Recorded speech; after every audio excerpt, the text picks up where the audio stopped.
Kanto kami nasulod, makuha kami han motor. Namon gintago dito. So amo dito akong mga upod. Pagkuha dito. So magkakalakat na kami. Guys, andito kami sa Kapatagan. Mainit nga lang. Dahil mainit yung araw. Medyo malapit-lapit na kami doon sa pinagtaguan ng bangka. Kita kami dyan banda yan o. Silog na naman kami dahil sobrang nga ng init. Mabuti naka ano kami ng kubo. Ayan dito. Ayan. Kaya guys, malapit-lapit na kami.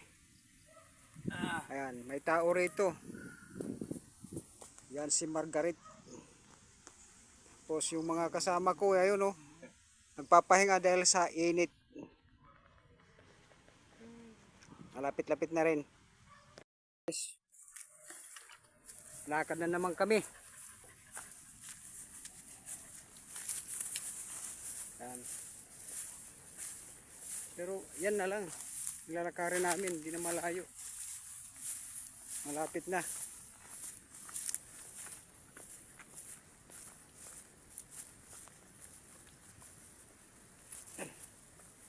Dadaanan kami dito sa mga ano, sa palayan.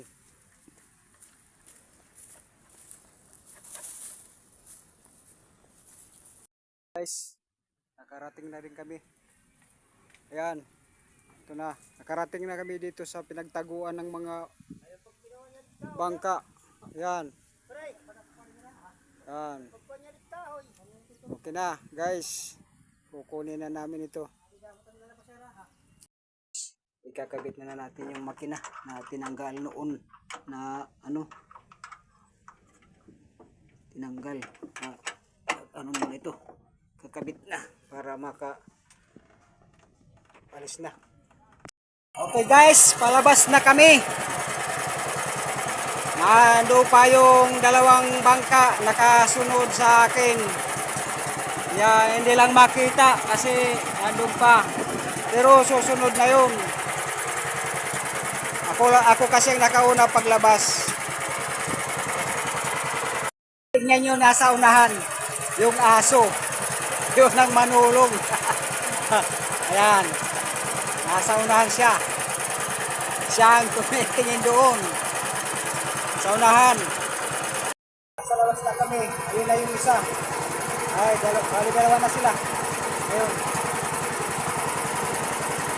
Ayun, nalabas na kami.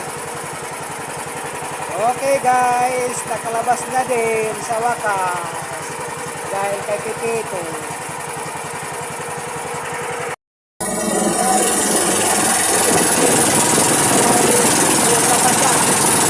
Ayan, yung dalawa nakasunod sa akin.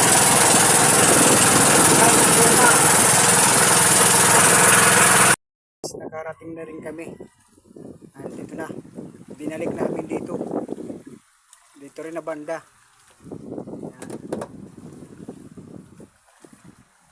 Dito na banda. Yan, dito sa Luyo. Yan.